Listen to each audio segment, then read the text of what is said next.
Hey everyone, it's Kristen.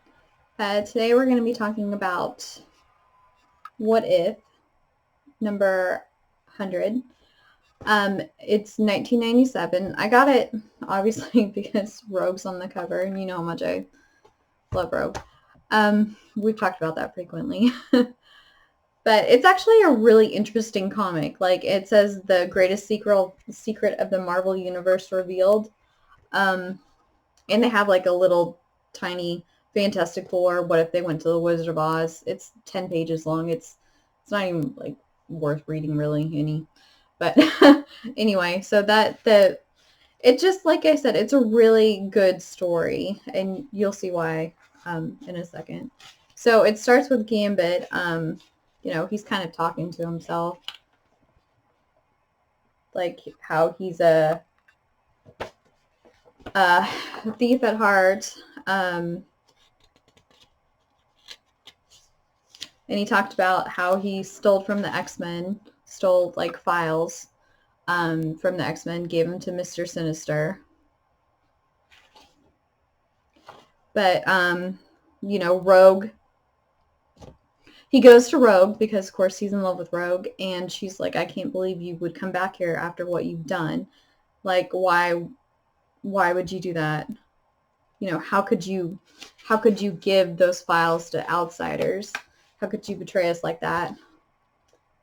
And he presents her with a ring and says, marry me, come away with me. Like, it should just be me and you. And of course she is really upset because they can't be together because of her power. She can't control them. She doesn't want to hurt him, so she sends him away. He goes back to Mr. Sinister. And Mr. Sinister knows all about Rogue and stuff. And Mr. Gambit says, look, I'm done. I'm done doing your dirty work. Forget it. I'm done. But what Mr. Sinister says next stops him in his tracks. Mr. Sinister says, I have a cure for Rogue. And, of course, that Gambit hears that and is like, what? And Mr. Sinister takes him to his secret room, shows him these boxes, calls them his prized possessions. He said, I've located the final box. I just need you to steal it for me, and in return, I'll give you, the cure for Rogue. I mean, that's basically something that Gambit cannot pass up. I mean, it's Mr. Sinister and Gambit have a history because, of course, Gambit worked for Mr. Sinister. He's the one that led the Marauders into the Morlock tunnels so that they can be slaughtered in Uncanny X-Men 210, 211 in there. But of course we don't know it was Gambit until much later. Gambit's not even introduced in the comics until Uncanny X-Men 265. And we don't even know about his history with Mr. Sinister at that time either. It's just, he's a very mysterious person, just comes, a thief, comes kind of just out of the blue sort of thing. And then there was a whole trial about him being put on trial for his crimes against the Morlocks.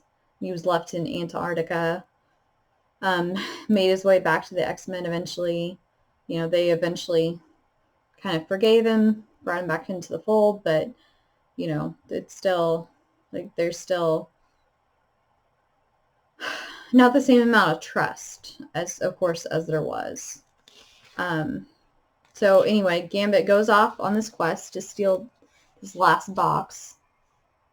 Rogue follows him and says, you can't trust him. We're heroes. We don't deal with monsters like Mr. Sinister. He's the devil. And she says, I can't let whatever he wants this box, I can't let you have it. I can't let you give it to him. So she tries to stop him. He stops her basically by having this, tower collapse on her, but he knows she'll be okay because she has, super strength and she's almost invulnerable and she's tough. So he takes the box and he gives it to Mr. Sinister, and he kind of has a moment where he wants to open it and see what's inside, and Mr. Sinister's like, I promise you, if you open it, you will lose everything you hold dear. So he gives it, gives the box to him. Mr. Sinister gives him the cure for Rogue. Of course, again, Rogue's still following him, and, he almost drops the vial, and she's like, what's so important about this vial? And he tells her, this will cure you. One drink and you'll be able to control your powers and we'll be able to be together. And of course, Rogue, she can't believe it. She thinks it's Mr. Sinister. You can't trust him. You can't trust anything he says. But Gambit's very persistent, and finally Rogue decides, well, if I take this and it doesn't work, then I'll prove to him that it doesn't work. And if I take it and by some small miracle it does work, then we can be together. So she takes it, kisses him, and there's Mr. Sinister in his lair, and he has his little boxes set up for some kind of ritual.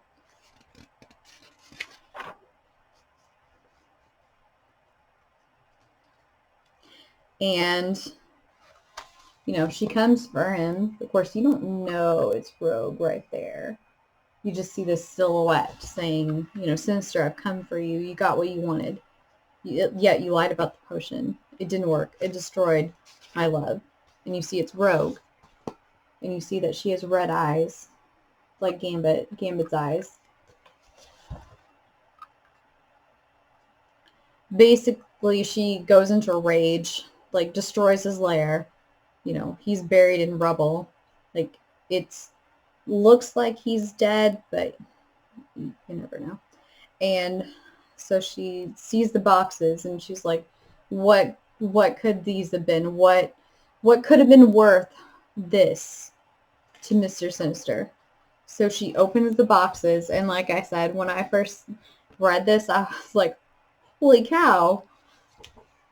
This is what was in the boxes. The comic books. Like, you can see X-Men, Maverick, this issue, Alpha Flight, Hulk. Like I said, when I got to that page, I was like, my mouth dropped. I was like, holy cow.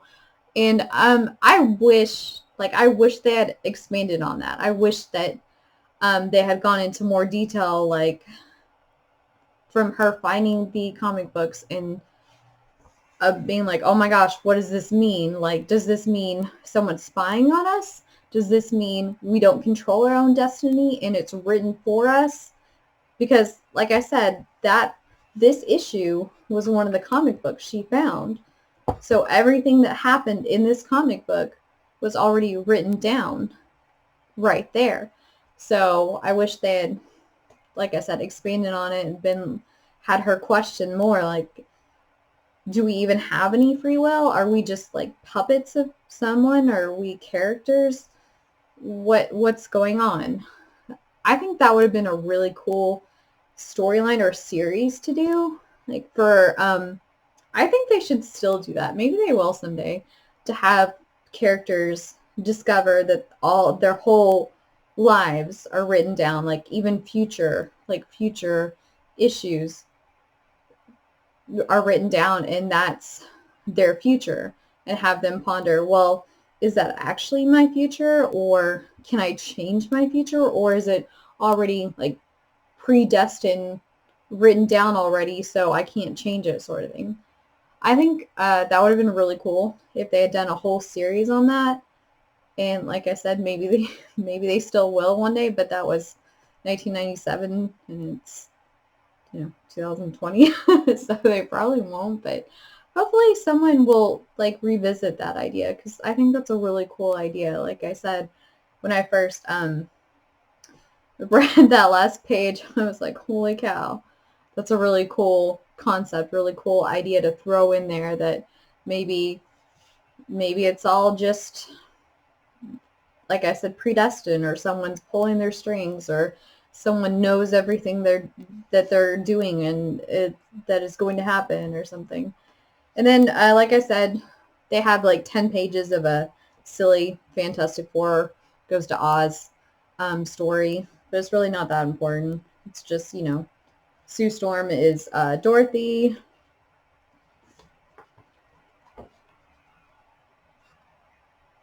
Dr. Doom is, the Wicked Witch of the West.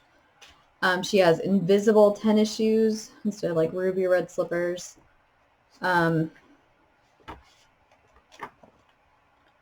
Reed is, I don't know, I guess he's supposed to be the Tin Man.